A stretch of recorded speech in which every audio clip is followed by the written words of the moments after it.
साथियों, जैसे कि हमारी जवान पीढ़ी दिनों दिन बिगड़ती जा रही है। अपवाद स्वरूप बहुत अच्छे अच्छे काम भी कर रही है जवान पीढ़ी, इसमें कोई शक नहीं है। लेकिन जो बिगड़ रहे हैं उनका क्या साहब? जैसा कि मैंने अपने पहले वीडियो में कहा कि बचपन से माँ बाप को ध्यान देना पड़ेगा, बैठ के कभी चर्चा करनी पड़ेगी। जैसे जैसे जवान होते जाते हैं आपको पूछना पड़ेगा, क्या कर रहे हो, कहाँ जा रहे हो, क्या समझ रहे हो मोबाइल से, क्या समझ रहे हो तुम टीवी से, प्रोग्राम से, कैसा लग रहा है तुम्हें ये सब? पढ़ाई ठीक चल रही है? बैठ के बात तो करिए उनसे आप। कई माँ बाप को समय नहीं है बच्चों से बात करने का। अब ये काम अगर बाहर से भी सीख रहा है, जो हम पढ़ते रहते हैं कि स्कूल गोइंग बच्चे भी आजकल बहुत कुछ अपराध कर रहे हैं, तो कईयों को शायद मालूम भी नहीं होगा किन उन लोगों के साथ वो उठते बैठते हैं। चलिए, आपने घर में थोड़ा ध्यान दे भी दिया, तो आपको पूछना तो पड़ेगा, भाई तुम्हारे दोस्त कौन हैं, उनके पिताजी क्या करते हैं, कभी उनको घर लाओ, कभी हमको मिलवाओ उनसे। ये आपको इतना सचेत तो देखो रहना पड़ेगा साहब। अब मैं जिस कॉलोनी में साहब रहा हूँ, वहाँ पे कई रईस लोग रहते थे, तो गलत सलत लाड़ प्यार करने से बच्चे बिगड़ते हैं साहब।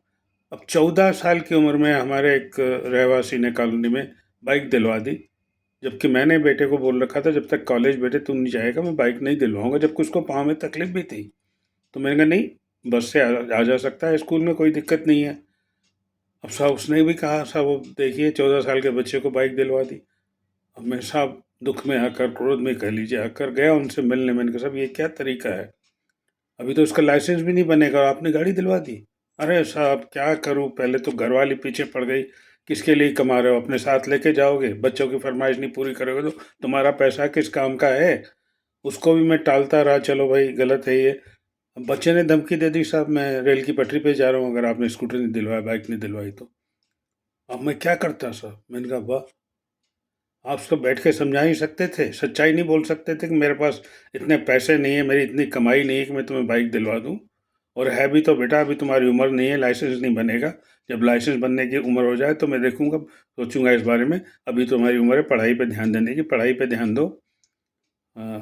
मतलब एक नौकरी पेशा भी कई बार पता चलता है कि साहब भ्रष्टाचार करके, झूठ कपट, येन केन प्रकरण करके भी दिलवा देता है साहब, लोन लेके भी बाइक। सच क्यों नहीं बताते हैं औलाद को, बेटा मेरी इतनी तनख्वाह नहीं है, मेरे बस का नहीं है तेरे को बाइक दिलवाना। तो उल्टा वो तो बहुत अच्छी चीज़ होगी, बच्चा आगे जाके खुद ही सोचेगा कि मैं ज़्यादा तरक्की करूं ताकि बेटे को मैं बाइक दिलवा सकूं सही उम्र में भी। तो ये तो उसको अच्छा प्रभाव पड़ेगा। जैसा मैंने पहले कहा, बच्चा या जवान तरक्की करता है किसी के प्रभाव में या किसी के अभाव में, या फिर खानदानी रईस हो।